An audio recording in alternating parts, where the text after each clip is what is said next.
Bonjour les amis de la forêt, alors aujourd'hui nous allons parler des théories du complot. Alors le premier à avoir donné en fait une définition des théories du complot, c'est Karl Popper dans La société ouverte et ses ennemis, qui définissait en fait ce qu'était une théorie du complot comme l'action d'un petit groupe ou d'une petite communauté, l'action souterraine qui manipulait les événements et dirigeait le monde en sous-main. Alors, il y a énormément, évidemment, de complots divers et variés, hein. Le principal, c'est le complot juif. Je vous rappelle que le complot juif avait été propagé par le protocole des sages de Sion, qui était un écrit commandé par la police tsariste, l'Okhrana, écrit en 1901, dont tout le monde sait que c'est un faux avéré. Et ce complot juif, en fait, il est toujours d'actualité. Alors, il a été réactualisé. On utilise aujourd'hui le complot sioniste. Hein. C'est plus le complot juif, c'est le complot sioniste. Souvent, le complot sioniste est un cache-sexe pour parler du complot juif. Hein. La plupart du temps, pas tout le temps, évidemment. Et on a un certain Alain Soral qui file la métaphore conspirationniste sur le complot sioniste. Je rappelle que le sionisme, c'est un mouvement politique qui a fondé l'État d'Israël en 1948. Et depuis 1948, il y a un fort antagonisme entre les Palestiniens et plus généralement les Arabes et les Juifs. Et donc le complot juif moderne, c'est le complot sioniste en fait. Hein. Le complot synarchique, alors la synarchie, c'était une organisation secrète qui était constituée de hauts fonctionnaires dans l'entre-deux-guerres et qui œuvrait pour la destruction de la République française et la soumission à l'Allemagne d'Hitler. Ça, c'est un complot qui a été inventé par un fonctionnaire vichiste qui s'appelle Henri Chavin, qui a été repris après par la presse ultra-collaborationniste parisienne, pour attaquer notamment Pétain, et qui malheureusement a été dernièrement utilisé, relayé par une historienne communiste, Annie Lacroix-Rix. C'est assez cocasse de voir qu'une historienne communiste s'appuie sur des écrits d'extrême droite pour dénoncer un complot. Le complot maçonnique, évidemment, judéo-maçonnique, hein, après il y a des variantes. Je rappelle quand même que les francs-maçons, c'est pas une société secrète, hein, ils ont pignon sur rue aujourd'hui, que c'était une organisation qui a été créée au XIXe siècle, et qui était constituée d'intellectuels qui promouvaient la philosophie des Lumières, contre l'Église et la classe nobiliaire. Donc c'était plutôt des progressistes, et que ce mouvement existe toujours. Les Illuminati, qui sont un groupe ou une organisation secrète qui a beaucoup de succès sur Internet, c'est en fait le pendant des francs-maçons, mais en Bavière. Les Illuminati de Bavière, pareil, c'est un groupe, une organisation créée d'intellectuels qui promouvait en fait la philosophie des Lumières en Bavière, et qui était donc constituée plutôt de progressistes. Hein. Il n'y a rien de caché, secret. Alors c'était un mouvement qui a été interdit après par le gouvernement de Bavière, mais qui a eu une existence posthume assez célèbre, puisque c'est une organisation secrète qui est très appréciée des conspirationnistes.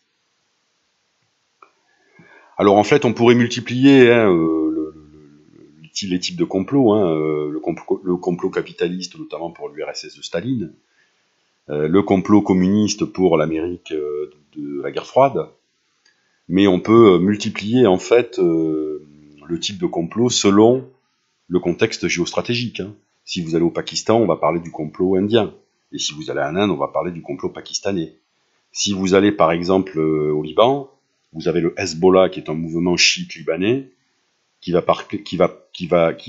stigmatiser l'État islamique, qui est une organisation sunnite, comme contrôlé par exemple par les juifs. Dans le monde arabo-musulman, en fait, il y a un très gros antagonisme entre les musulmans chiites et les musulmans sunnites. Les chiites, c'est plutôt les Iraniens, et les sunnites, c'est 90% des musulmans dans le monde. Donc un peu à chacun son complot, hein, et son comploteur. Hein. Selon, en fait, l'ère continentale où vous vous situez. Hein. En Amérique du Sud, par exemple, Ce sont plutôt les Yankees, les Américains qui sont accusés des complots divers et variés. Hein. Il y avait par exemple au Venezuela, à l'époque du président Chavez, il y avait une pénurie en fait de papier toilette, et le gouvernement bolivarien avait accusé les États-Unis, notamment la CIA, d'avoir organisé la pénurie de PQ. Hein. Mais bon, parce que en Amérique du Sud, il y a un fort contentieux en fait avec les États-Unis. Et vous avez aussi en France hein, des mouvements politiques qui sont assez complotistes. Hein. Par exemple, l'UPR d'Assolino est assez anti-américaine et anti-euro, et elle voit pas mal de complots faits par les eurocrates et par les Américains, par exemple. Dans l'URSS de Staline, évidemment, on désignait les comploteurs, c'était les suppôts de Trotsky et les Allemands, les nazis, sauf après le pacte germano-soviétique. Et ça a continué, en fait, sous Poutine, ou si vous lisez un peu ce qu'écrit Russia Today ou Sputnik, qui sont deux médias contrôlés par le Kremlin, vous avez régulièrement des complots qui sont fomentés par la CIA, par exemple. Donc ça, il faut retenir l'idée qu'à chaque pays sont ces organisations secrètes, maudites, ces comploteurs. Hein.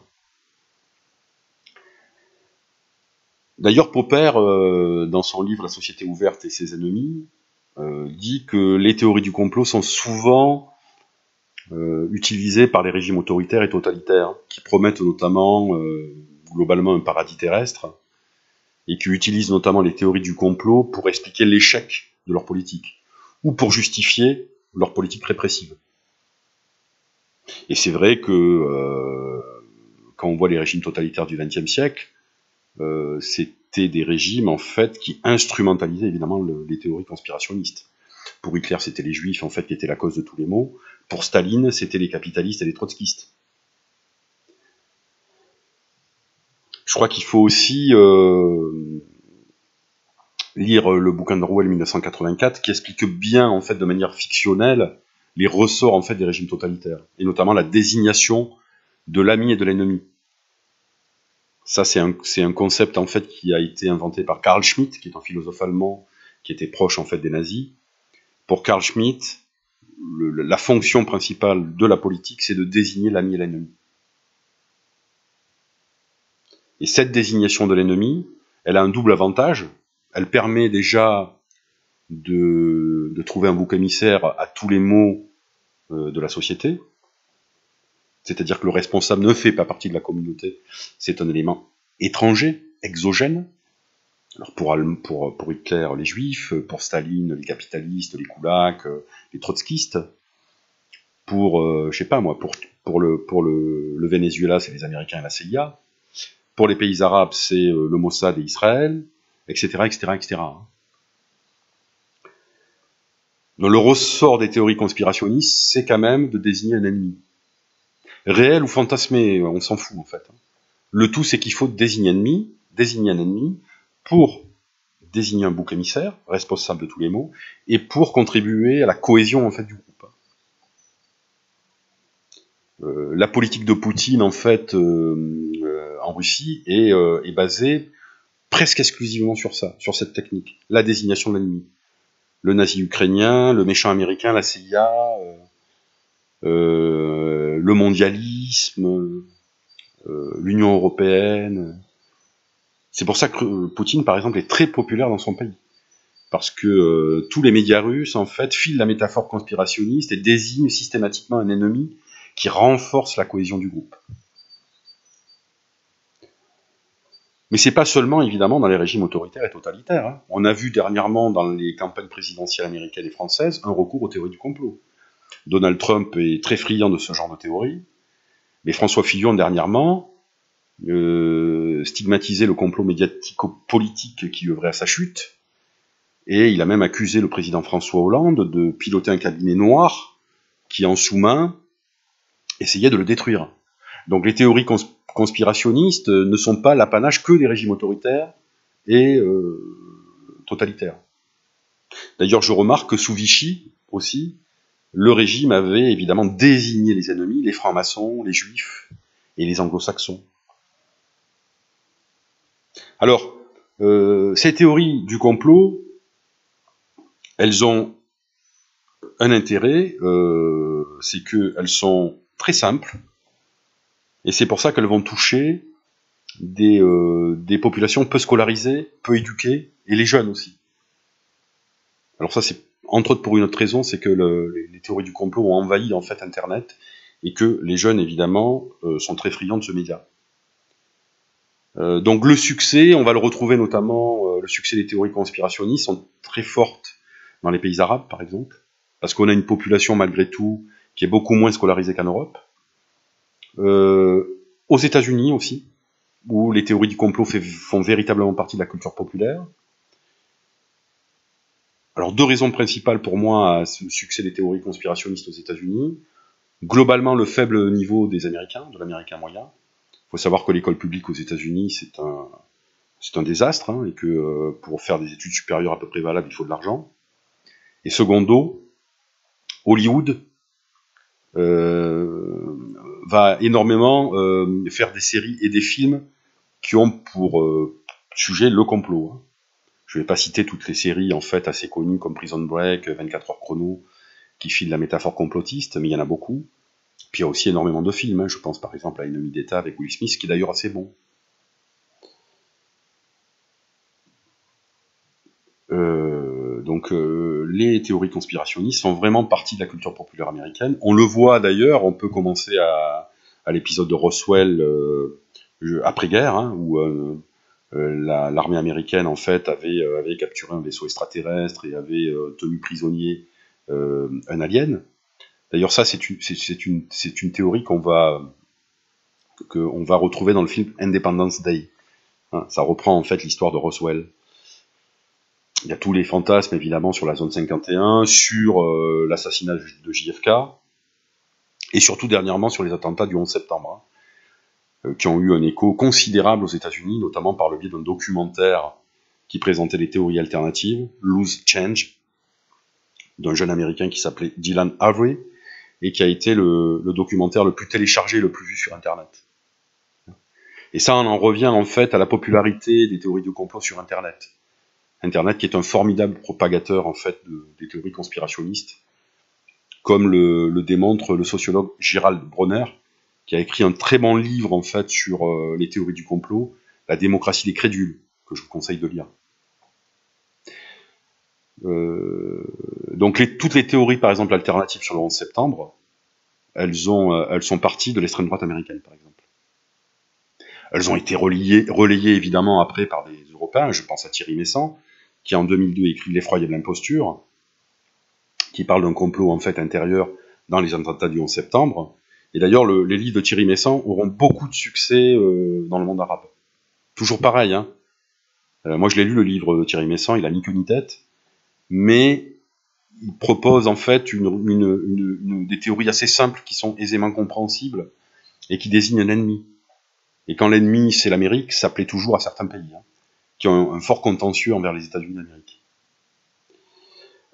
Les séries télévisées aussi, bon, j'ai parlé des séries modernes, mais même il y a des séries plus anciennes, comme Les Envahisseurs, où il y avait David Vincent qui traquait en fait les extraterrestres, qui prenait en fait la forme humaine et qui complotait contre la race humaine. Et d'ailleurs, cette série Les Envahisseurs va avoir un écho 30 ans plus tard avec les théories reptiliennes de David Icke, qui est un ancien footballeur anglais, ancien journaliste, et dont la théorie est qu'en fait la race humaine est envahie par les reptiliens, mais qui prennent forme humaine, donc en fait on ne s'en aperçoit pas. Ça reprend exactement le scénario de la série Les Envahisseurs, 40 ans plus tôt, hein, dans les années 60. Mais vous avez aussi dans les années 60 Chapeau melon et bottes de cuir, qui est une série où il y a pas mal de complots.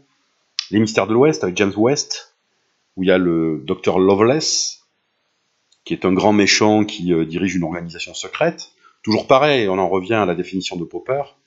Les théories conspirationnistes, c'est un petit groupe d'individus ou une petite communauté qui domine le monde. Et vous avez aussi dans le monde anglo-saxon, là pas aux États-Unis mais en Angleterre, évidemment, les James Bond de Ian Fleming, où il y a cette fameuse organisation qui s'appelle le Spectre, et qui est toujours pareil, un petit groupe d'individus qui aspire à diriger le monde. Alors, Internet, évidemment, et ça il faut relire Bronner, la démocratie des crédules, a été un formidable accélérateur des théories du complot, avec comme événement fondateur le 11 septembre, les attentats du 11 septembre 2001, qui ont donné lieu à énormément d'articles conspirationnistes sur Internet, et notamment du documentaire Loose Change. Alors pourquoi ce succès des théories du complot? Moi j'y vois avant tout une raison principale, c'est que les théories conspirationnistes donnent des explications très simples de la marche du monde.